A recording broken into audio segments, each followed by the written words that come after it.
What's going on, everybody? It's your boy Killer Conchung, straight out of Concept Barbershop, out here in San Jose, California. Back with another haircut tutorial. It don't stop, man. I keep going. Alright, I'm doing the number 3 on top with the grain. Alright, make sure you follow the growth pattern of the hair. One good way to find the growth pattern is in the back of the head. The little swirl in the back of the head, just follow that. Alright, and go with the grain. Alright, this client has a little bit of mixed hair, so it's a little wavy, and he does want to keep his wave. And to do that, you go with the grain. Make sure you keep your client clean. Alright, keep them clean, keep them happy. Now I'm going to start on the neck taper. Alright, clipper all the way closed, magic clip. And what you want to do is you want to create the upside down U. You do that so that you can keep the neckline dark when you line it up. Alright, keep that area dark. Create the upside down U as you're tapering up. And you will have a nice solid neckline when you line it up. Alright, now my clipper is open about 1/4 of the way, and I'm going up the neck probably a little less than 1/3 of an inch. Probably about 1/3 of an inch. Alright, and you keep repeating it, going back and forth until you're fully open with the clipper. And the higher up you go, you start to straighten out that line, because you don't need to have that curve anymore. Alright, because it will be dark enough as you go up higher. So when you do line it up, you'll see the line. You don't have to make that curve anymore. Now I move on to the 0 guard. Some people call it the 1/16. Some people call it the half guard. Alright, whatever you call it, use it. All the way closed, and I'm going up the neck taper again about 1/4 of an inch. Alright, and you take that back and forth until you're fully open, and then you move on to the 1 guard. And you repeat the same step with the 1 guard until you're fully open. Alright, it's back and forth. And if you need to, then you use the 1.5 guard. But if you flick it right, you should be able to blend it all the way out. Alright? The higher up you go, the less pressure you apply. The more ease you flick with your wrist, the softer your blend will be. Alright, so be gentle with the wrist, be light with your pressure, and start to fade out. Alright, don't apply too much pressure. And now I move on to the temple taper, the side taper. Alright, whatever you want to call it.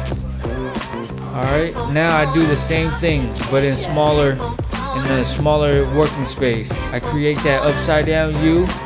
Alright, now I'm going to shave it out with the Philips Norelco, the 2100 model. Alright, you can get this at Walmart or at Target. It's about $40. Alright. The shorter you go on with the hair, the cleaner your taper will be. So if you take it down to the skin, it'll help your taper pop even more. Alright, again, like I said, when you're doing detail work, you're using just the corner of the clipper. Alright, because of the small amount of space that we're working with for this taper, I'm using just the corner of the clipper to get the work done. Alright, and I'm going up on the taper, and I'm opening the clipper up as I go up until I'm fully open. I'm keeping the little curve, upside down U shape as I go up. Alright, now I'm using the 0 guard, the half guard, the 1/16 guard. And it's the same technique, and if you watch and you'll see that I'm only using the corner of the clipper. When you do detail work in the smallest amount of space, you want to use just the corner of the clipper like a pencil. Alright, you have more control with what you're cutting.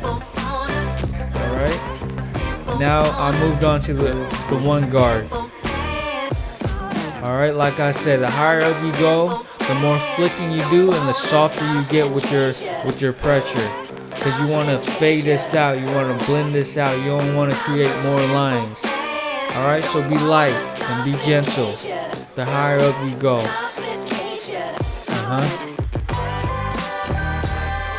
Now move on to the 1.5 guard. Alright, again, it's the same technique, and this should be able to blend it out for you. Make sure you comb it out whenever you have to, just so you can straighten out the hair so you can see what you're working with. Alright, so comb it out. Have that comb ready and comb it out. And then I move on to the other side, and it's the same technique. Start from scratch, start from zero. Use the Phillips Norelco, work it all the way till you blend it out. And what I'm doing right here is I'm checking to make sure that both of the taper are at the same height. Now I move on to the lineup. You always start in the middle. You always set your starting point right in the middle, and then you pick a side that's higher and you go towards that side. And in that case, and in this case, we're going to the left. And I'm using the wahl sidekick with the 5-star TY blade. Start right in the middle. You see I'm face to face with the client. I always have the starting point in my vision, and the only thing that's moving is my hand. Alright, and now I'm working on the side. And remember to angle out and away from the ears. You never want to angle this line inward. Out and away from the ears, y'all.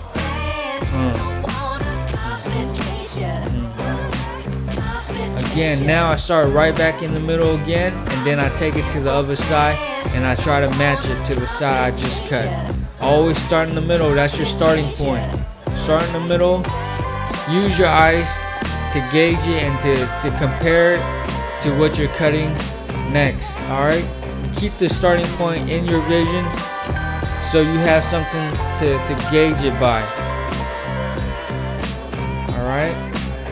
Every time I'm taking the clipper away from the forehead is because I'm checking to see if it's straight or not. And then you will see where you need to correct, where you need to straighten out. Alright?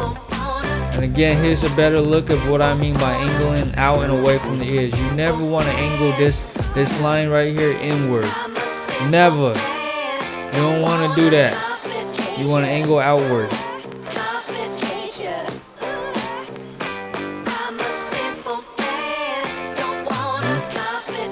And now I'm gonna go ahead and start with the hooks.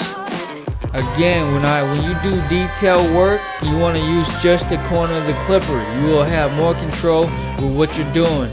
And if you see right here, I'm tap and I'm dragging, tap and dragging, tap and dragging until I form the shape that I want. And soon it'll pop. Soon you will see it. Tap and drag until you see it. Don't rush it, take your time until you see it. Just the corner so you have more control of what you're doing. I'm holding the ears so that I keep them still, keep them from moving.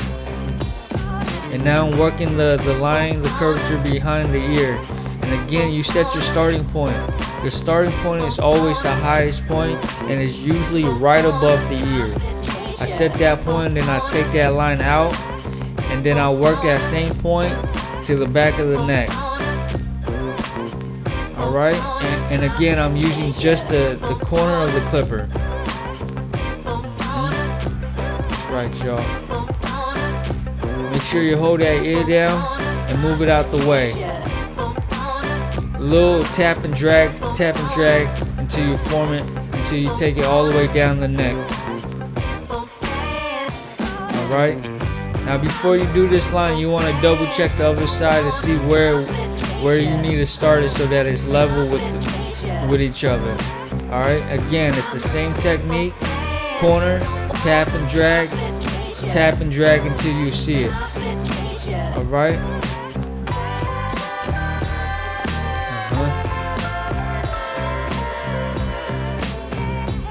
That's right, y'all. Now I'm just going to clean up his forehead. Get all the loose hair off of his forehead. Alright? I'm also double checking to see if the line is straight.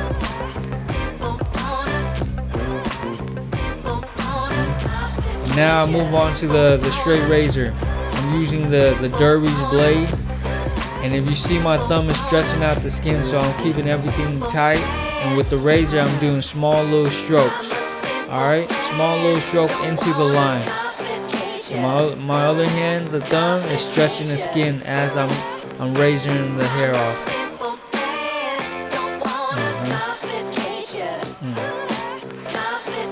And if you look, I'm stretching the side of the head right here, and I'm doing small little strokes to clean everything up, to make everything look sharper.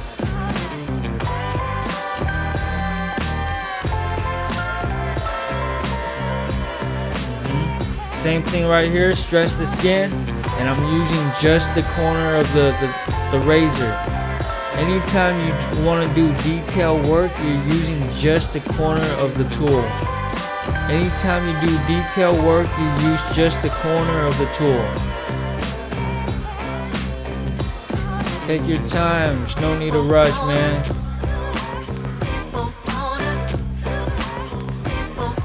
And one of the most important lines to help your taper pop is that line behind the ear.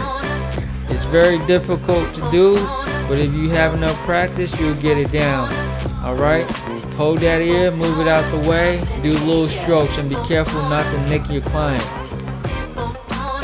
If you get that right, it'll make your taper pop. And there it is, y'all. Another one. I hope you guys enjoyed it. I hope I can share a few things with you guys, and I hope you guys try it out, and I hope it works for you. Alright? Thank you for watching. Check out my Instagram at ContourCon. I have more pictures of my work on there.